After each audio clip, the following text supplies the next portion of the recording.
ఎప్పుడైతే మదర్ చనిపోయిన తర్వాత సరే మీరు డిప్రెషన్లోకి వెళ్తూ ఇది కాదని చెప్పేసి కొంచెం సోషల్గా మూవ్ అవుదామని చెప్పేసి కొన్ని యాక్టివిటీస్ని టచ్ చేశారు. అయ్యే మీ కొంప ముంచాయి. అదేనండి. ఇది అంటే అప్పుడు కొంచెం మా హస్బెండ్ కూడా కొంచెం నలుగురిలో తిరుగు, ఎందుకు అట్లా ఉండద్దు అది ఇది అన్నప్పుడు కొంచెం బయట ఫ్రెండ్స్ అంటే కిట్టీస్ ఉంటాయి కదా, కిట్టీలో అలా జాయిన్ అవ్వటం, అట్లా నేను అలా ఫ్రెండ్స్ అయ్యారు. నేను ఎక్కడన్నా కూడా హార్ట్ఫుల్గా ఉంటానండి. ఫ్రెండ్షిప్కి మాత్రం హార్ట్ఫుల్గా నేను అలా ఉంటాను. కానీ వీళ్ళు ఏంటంటే ప్రతి ఒక్క రూపాయి మళ్ళీ ఎక్కడికి వెళ్ళినా నేనే ఖర్చు పెడతాను, నేనే అన్నీ చేస్తాను, అన్నీ బాగానే ఉన్నాయి. కానీ అసలు వాళ్ళకి ఆ జెలసీతో చేస్తారో మరి ఏం చేస్తారో ఒకళ్ళొకళ్ళు అలా నాకు లైఫ్లో కొన్ని డిస్టర్బెన్సెస్ లేడీస్ వల్లే జరిగినాయి మాటలు. ఇంకా తర్వాత నేను వద్దురా బాబు వీళ్ళందరూ అనుకుని ఆ కిట్టీస్లో జాయిన్ అవ్వకుండా, మా హస్బెండ్ కూడా అదే అన్నారు, ఎందుకు ఇంకా ఇవన్నీ, మీకు తెలుసు కదా ఇద్దరు ఆడవాళ్ళు ఉంటే ఎలానో అవుతుంది, అలాంటిది ఒక 10-15 మెంబర్స్ లేడీస్ ఉంటే. బట్ నాది వేరు వాళ్ళది వేరు. మీరు ఇండస్ట్రీ పరంగా, వాళ్ళేమో ఇండస్ట్రీకి సంబంధించి కాదు. కాకపోయినా వాళ్ళకి తెలియని నాలెడ్జ్, వాళ్ళకి బాబోయ్ మాకేముందండి ఇండస్ట్రీలో, వాళ్ళకి గూటిలో పక్షుల్లాగా ఉంటాం మేము. నిజంగా చెప్పాలంటే పాపం ఇండస్ట్రీ అనుకుంటారు కానీ ఎక్కడో ఉంటారు, కాదని అంటలేదు. బట్ మేమేంటంటే యాక్టింగ్ చూసుకోవడం రావటం ఇలానే ఉంటాం. కానీ బయట లేడీస్ అలా కాదు కదా, వాళ్ళంతా మీకు షాకులు మీద షాకులు. బాబాయ్ ఫ్రెండ్స్ అంటే ఇలా ఉంటారా. అప్పటికి మీరు దూరం అయ్యారు ఇండస్ట్రీకి. 7 సంవత్సరాలు అవుతుందేమో అప్పటికి ఒక 7 years తీసుకున్నాను. అది కేబిఆర్ పార్క్కి వెళ్ళినప్పుడు ఆయన ఈవీవి గారు అడిగినప్పుడు మళ్ళీ మన డైరెక్టర్ గారు కదా అన్నట్టు ఒప్పుకున్నా. మూవీ చేశాను. బట్ తర్వాత మూవీస్ చాలా వచ్చినాయి కానీ పిల్లలు చిన్న పిల్లలు. నాకు ఒకటి ఫస్ట్ కొద్దిగా ఇంట్రెస్ట్ తక్కువే ఉంది 2 మూవీస్లో కొంచెం. మళ్ళీ నేను అలా బిజీ అయిపోయాను అనుకోండి, మళ్ళీ పిల్లలు మళ్ళీ డిస్టర్బ్ అవుతుంది, వాళ్ళ లైఫ్ డిస్టర్బ్ అవుతుందని ఇక టోటల్లీ ఇంక ఇంట్లోనే ఉండిపోయాను. ఇద్దరు మగపిల్లలు కదా? ఇద్దరు మగపిల్లలు. ఇప్పుడు ఏం చేస్తున్నారు? పెద్దబాబు వచ్చి మాస్టర్స్కి యూఎస్ వెళ్ళాడండి. చిన్నబాబు ఇప్పుడు బీబీఏ ఇయర్ కంప్లీట్ అవుతుంది. నెక్స్ట్ ఇయర్ ఆయన కూడా ఎంబీఏ యూఎస్ వెళ్ళాలని ప్లానింగ్. సో మరి పిల్లల్ని ఎవరిని ఇండస్ట్రీకి పరిచయం చేయాలనిపించట్లేదా? చిన్న ఆయనకు ఉందండి బాగా ఇంట్రెస్ట్. చిన్న ఆయనకి బాగా ఇంట్రెస్ట్ ఉంది.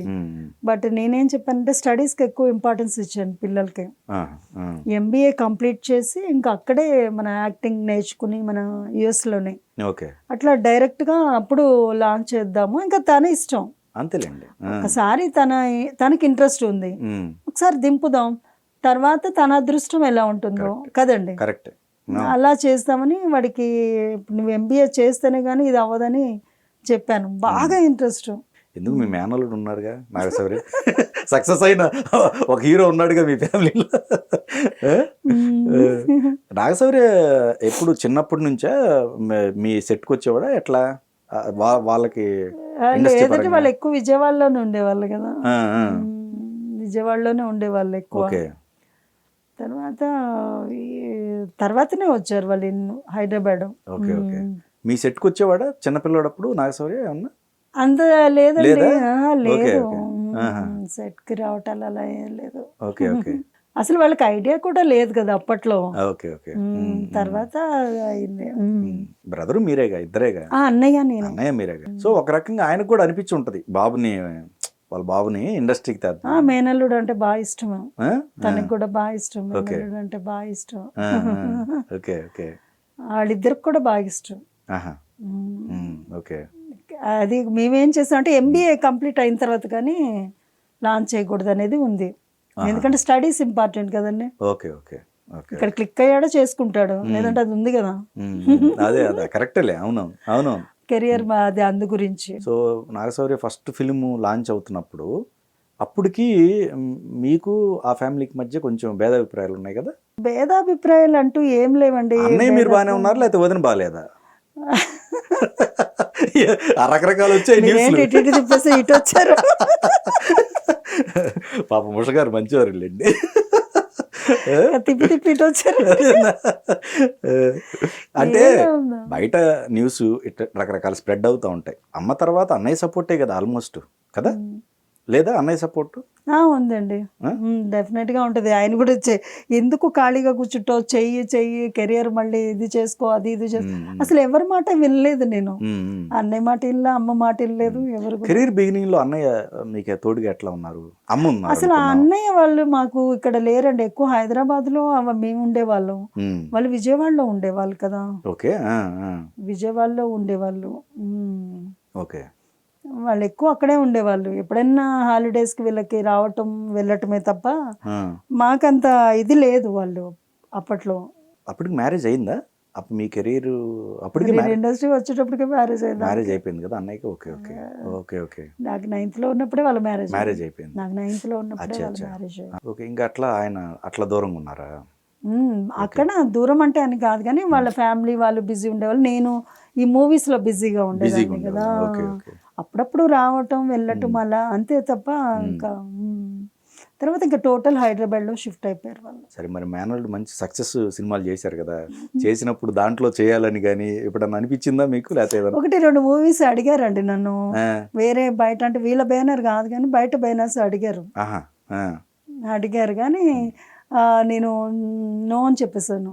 ఎందుకు? అసలు బ్రేక్ తీసుకున్నారు కాబట్టి బ్రేక్ తీసుకున్నాను కాబట్టి ఎందుకు అన్నట్టుగా. అసలు వీళ్ళకి తెలీదో నాకు తెలియదు కానీ బయట వాళ్ళు అడిగారు. ఓకే. బయట వాళ్ళు అడిగారు 2-3 మూవీస్ కి అడిగారు కానీ బట్ నాకు అంత ఇంట్రెస్ట్ లేదు అని చెప్పేసాను. బట్ అన్నయ్య అయితే ఎప్పుడు చెయ్యి అని అంటాడు, ఎంకరేజ్ చేస్తాడు బాగా. Okay okay. అంటే దూరంగా ఉండాలి అంటే చాలా మంది అనుకుంటారు ఏదో ఉన్నారు అని. నేనే రోజు ఎవరిని దూరం చేసుకోలేదండి. ఓకే. నేను ఎప్పుడు కూడా ఎవరిని నేను దూరం చేసుకోలే. ఓకే. నాకు అందరూ కావాలనే నేను అనుకున్నా. ఇప్పుడు నాకున్నది ఒకడే, అంతే కదా. నేను ఎప్పుడు వాళ్ళకి దూరంగా ఉండాలా చెయ్యాలా అని నేను అనుకోలేదు. మరి ఇంకా గాడ్ నోస్ అంతే. ఇప్పుడు ఓకే కదా, ఇప్పుడు బాగానే ఉన్నారు కదా. అందరూ బాగానే ఉన్నారు, అందరం బాగానే ఉన్నారు ఇప్పుడు. Okay okay. అందరూ బాగానే ఉన్నారు. నేను ఎప్పుడు దూరంగా పెట్టాలని నేను అనుకోలేదు. ఎప్పుడైనా కూడా నేను అనుకోలే. నాకు ఎప్పుడు అప్పుడు బయట వాళ్ళు కాదు కదా, మీ ఇద్దరేగా ఉంది. అట్లా చూసుకుంటే బ్లడ్ రిలేషన్ అంతే కదా. అవునవును. ఆడవాళ్ళతో ఫ్రెండ్షిప్ చేసి మోసపోయారు. సో ఎంత మొత్తంలో మోసపోయారు? అంటే మోసం అంటే వీళ్ళు ఎక్కువ బాగా వాళ్ళకి బయటికి తీసుకెళ్ళినప్పుడల్లా ఖర్చు పెట్టడాలు అలా ఉంచండి. ఏదన్నా అడిగితే ఇచ్చేసేదాన్ని. ఓకే. మనీ వైజ్ గా కూడా ఎవరైనా పలానా ఇబ్బందుల్లో ఉన్నారు అది ఇది అంటే కూడా ఇచ్చేసేదాన్ని. బట్ రిటర్న్ రాలేదు. Okay okay. నమ్మి ఇచ్చేసాను, మళ్ళీ రిటర్న్ రాలేదు మనీ. Okay okay. అట్లా కొంత లాస్ అయింది అమ్మ పోయిన తర్వాత. బట్ ఏంటంటే బాగా దెబ్బలు అంటే ఈ లేడీస్ ఏమని చెప్పాలో నాకు అర్థం కాదు. వాళ్ళ బుద్ధే అంతనో మరి ఏమో తెలియదు కానీ బట్ టోటల్ నాకు అసలు ఎవ్వరు వద్దు, నేను ఉందాము. ఎందుకంటే ఫోన్ చేస్తారు, మాట్లాడతారు, బాగానే ఉంటుంది. బట్ వాళ్ళకి జెలసీ అవుతారో మరి ఏమవుతారో, ఒకళ్ళ మీద ఒకళ్ళు చెప్పుకోవడాలు, నేను అన్నని మాటలు అన్నామని చెప్పడాలు, తెలియదేముంది. ఇట్లాంటి చిల్లర రాజకీయాలు చేసేవాళ్ళు వాళ్ళు. చిల్లర విషయాలు చేసేవాళ్ళు. దాంతో నాకు అసలు అవసరమా అనుకున్నా. అంతే కదా, మనకి అవసరమా? నా లైఫ్ నాకుంది, నా పిల్లలు, నా ఇల్లు, నా లైఫ్ నాకుంది, హ్యాపీగా ఉన్నా. వీళ్ళతో వెళ్ళి చిల్లర రాజకీయాల్లో దూరి అనవసరంగా వీళ్ళు చిల్లరోళ్ళు అని చెప్పేసి మనం చిల్లర అవుతామా?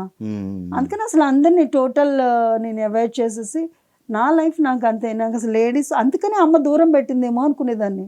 Okay okay okay. కానీ ఇంకొకటి ఏంటంటే అమ్మ వదిలేసి ఉంటే కొంచెం బయట ప్రపంచం కూడా తెలిసేది నాకు. అప్పుడు ఫ్రీడమ్ కొంచెం ఇచ్చుంటే జస్ట్ మనస్తత్వాలు తెలిసేవి కదా. కొంచెం నేను తెలుసుకోకపోవటం మూలన నాకు చాలా డేంజర్ మెంటాలిటీస్ ఉన్నాయి లేడీస్లో. Okay okay. ఇక నేను ఇంకా వాళ్ళకి నాకు సూట్ అవ్వదానికి నేను నిర్ణయించుకున్నాను. బట్ అందరినీ అవాయిడ్ చేసేస్తాను మొత్తం.